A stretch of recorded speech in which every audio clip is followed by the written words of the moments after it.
Hello everyone, I'm back. So hopefully you caught my checking in the Chaos in May video. Not that anybody really watches my videos, but I don't care because it's just been a really crazy month. And actually it's been a really crazy last couple days because I'm graduating tomorrow and life has just turned some crazy, I don't know what it is, but so instead of just making like a giant post on Facebook explaining my life, I'm just gonna be like, well, here I am, world. This is me, and let everyone know what's going on. So that way they're all like, oh, what have you been going on in your life? And I'm just like, well, I've been sitting behind a computer talking to myself, but nothing major. Actually, I kind of am right now, sort of. Until you watch this, I'm no longer talking to myself, but until you watch it, I am. So, yeah, that was learned a long time ago, don't disclose personal information. So instead, I'm just gonna like blast it all over YouTube because that seems like the wisest thing to do. Actually, I was thinking about writing an autobiography a long time, well, not even that long ago. Maybe I should still do it. I should still do it. Yes, I should. Sorry, I'm very tired. So anyways, when I get famous, after I write my autobiography, which is when I'm writing to myself, and then you read it, by the way, and then buy it, and then that way I get rich and famous, which may or may not happen. I don't care. Anyways, so then you can look back and you're like, oh yeah, she did these videos, and it was all in the videos, and I didn't have to buy the book, but the book was so great because she's an awesome author. Maybe not. Probably not. But you know what? I can dream, right? Because I dreamed a couple of years ago about getting my AA degree, and guess who's getting it? Yeah, that's me, by the way. Yeah, me. Okay. So we can dream. We can dream. We gotta keep dreaming. Anyways, so I don't even know where I was. I'm 2 minutes into this video, and I was like, oh my god, it's at 10 minutes, and I should probably stop. Oh, anyways, so yeah, I think I pretty much told you about most of the chaos. Oh yes, so the end of the story. So the end of the story, yeah. So and the car's impounded and went to talk to the deputy, who was very nice, by the way. And so the car is not going to be impounded, well, not permanently, and I'm getting it back eventually. And things tend to go wonderfully eventually. Today was interesting. I mean, after we got all that sorted out, my brother-in-law, and he can now set up a payment plan so he can get his license back. So hopefully he does that, and we won't run into those issues anymore. And that was all behind us, and I was keeping it really pretty calm at work. Don't know, I work with a bunch of teenagers, so I gotta stay calm and professional, right? Most of the time. So anyway, so then I get this call from the person who was supposed to be watching my kids today that she couldn't pick them up because the police were surrounding the house that she was supposed to be picking them up at, or the apartment building, and they wouldn't let her in. Mind you, my dad was watching them, so it was at his apartment building, and pretty sure they freaked my kids out. Thankfully, I had a little bit of a head on my shoulders at that point because the place I work is very Christian, and so they were doing a Bible study, and I had a bunch of teenagers. So even though she called being like, oh my god, I can't get in, the cops are there, and they won't let me in, trying to get my kids, by the way, which definitely would have been a good freak out moment, but no, I'm just like, it's okay. Stay calm. Trying to calm her down and trying to keep myself calm because we don't need either one of us going into crisis mode. Well, she's already there, but I don't need that. Anyway, so I waited half an hour, called my dad, trying to figure out what was going on. He didn't call back until like an hour later when I went, right after that, I called her, of course, and she said yes, that she had got the kids and they were safe and no big deal. Okay, great.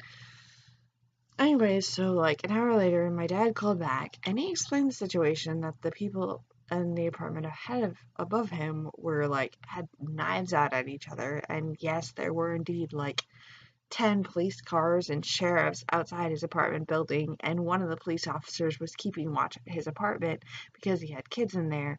So, I mean, it all worked out, and kids weren't in any danger, but I had to fight back that anxiety, which took a lot, but I did it, and I was really, really proud of myself because freak out mom moment. Anyone would have understood that. I mean, like, in the past, I would have been like, oh my God, I have to go home right now. My kids are in serious danger. They weren't in any danger though, and I knew that, so I was able to keep my calm, and I knew, like, I trust my dad, and so I knew they were in good hands, and it would be fine, and it wasn't worth me leaving work, and it would be fine, and I had to stay calm, right? Because I was around a bunch of teenagers. My calmness kind of went away a little bit later when my crazy side kind of came out, which is kind of like what you're watching now. If you're still watching, which if you are, congratulations and welcome to the crazy train. I'm sure you have your own, honestly, that you're already bored, so you probably don't need to jump onto mine.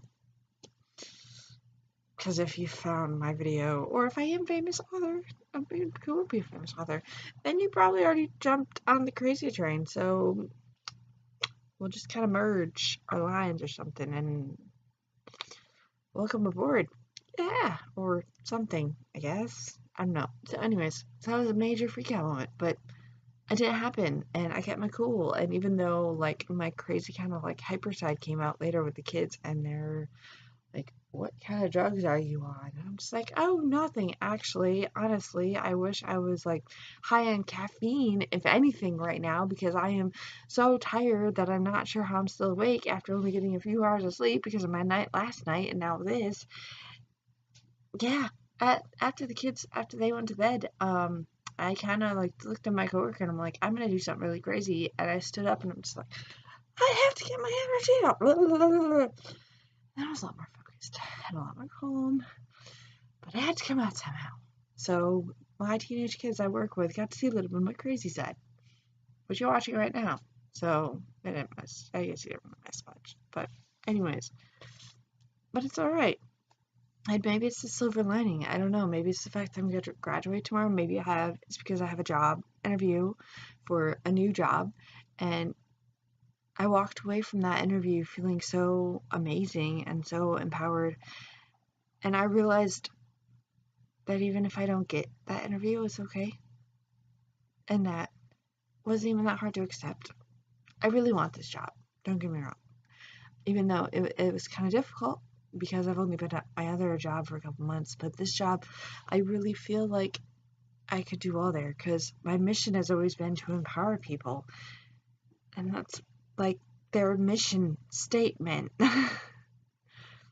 And yeah, I have the education or the experience, whatever combined, that I need for that job, and I could be empowering women because it's kind of what I live for, is to empower women and tell them you can do this no matter how hard life gets. I mean, if you know me and you're watching this, you know I've been through hell and back.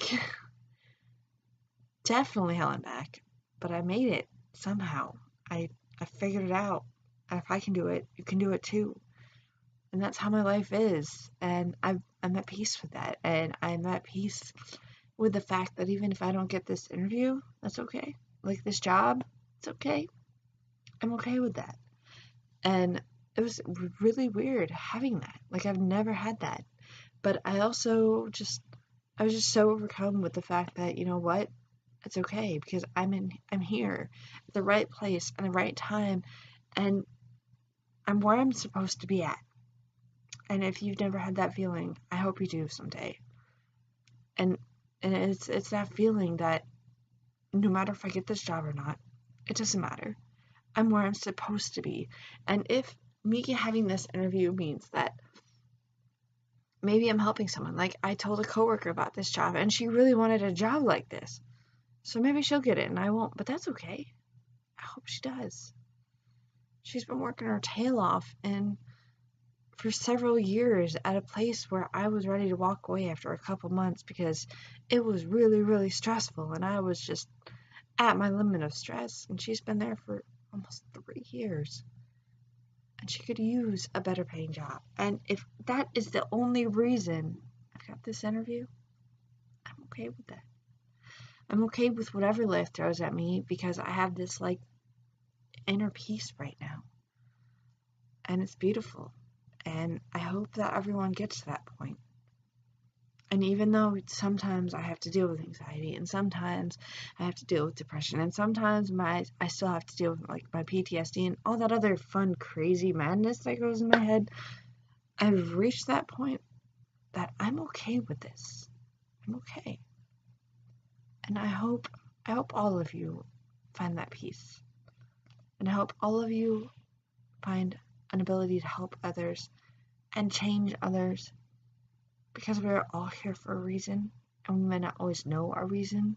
We may not always know what we go through or why we go through it, but we do, and there's a reason behind it. We may not always understand it, but take one thing at a time, take each day at a time. You'll get there. You'll get there. And that realization will come, and it'll be beautiful. Promise.